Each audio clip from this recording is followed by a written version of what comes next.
All right, guys, in this video, I'm just going to explain briefly um, the method on answering the extended pseudocode question and some tips that I'll give you guys. So firstly, pseudocode extended questions are very, very important. I've shown you this in lesson. If we have a look, the ones highlighted in green from the past few years are the extended questions. In some cases, they involve arrays. In some cases, they involve file reading, almost always a function and a procedure. And very rarely, that can come up, is either a bubble sort or a linear search algorithm. If you have a look, the ones highlighted in green are the questions, the extended questions. Let's see how much this makes up of the total paper. So in June 2022, it was 30 marks. Then in the November entry, 21 marks, and then 26 marks last June. And then in the November entry, it was 29 marks. So on average, it's about 27 marks, which is about 36% of paper two. This is obviously significant, and if there's anything that you need to be preparing for during your revision, it will be, I would advise that it's the extended pseudocode questions. So how do we approach this question? What I did was I looked through past paper questions, and I looked at the mark scheme to see if I could extract similar themes. So these are a few examples here on the screen.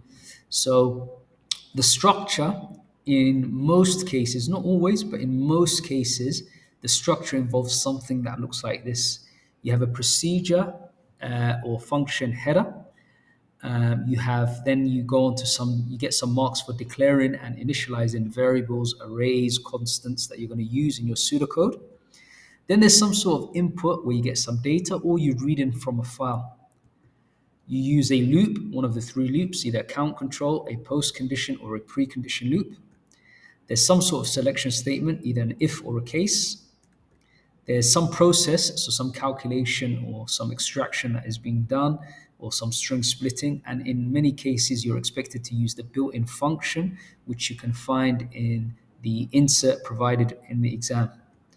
And then finally, you get some marks for some output, or you're writing to a file, or you're returning a value if it's a function.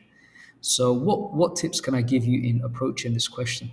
So my advice would be, when you are declaring the procedure or function header, be sure to end it, because most mark schemes you get a mark for procedure, function, header, and ending.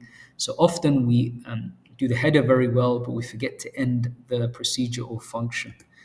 When you're declaring and assigning, I would say it's never too many declarations and assignment.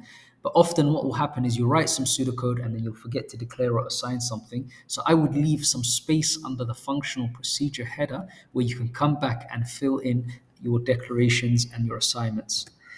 In all cases, there's going to be some element of looping involved, but you get a mark for using the correct type of loop. So what you have to ask yourself, is it a fixed number of iterations, therefore you use a count-controlled loop or a for loop? Or is there some sort of condition? Then you have to determine, do I use a post condition or a precondition loop?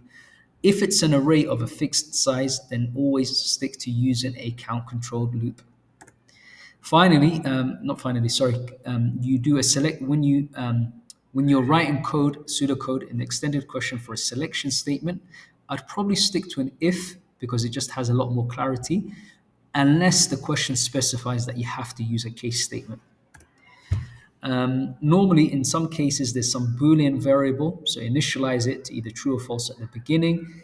You might check that something exists in the array, but when you do check inside the selection statement, make sure you change the value of the Boolean variable. There's also some counting and incrementing. When you're counting or incrementing, make sure you explicitly state the name of the variable incrementing or counting. Okay, so it might be, say, if it's count that's increasing, you might say count equals count plus 1.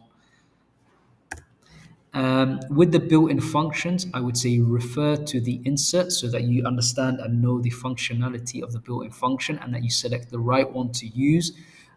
In some cases, if you have a string and you need to take one character at a time, use the mid function. And then at the end, is it an output that the question asks us to do, or are we returning a value? In some cases, you can do both, but in most cases, it's one or the other.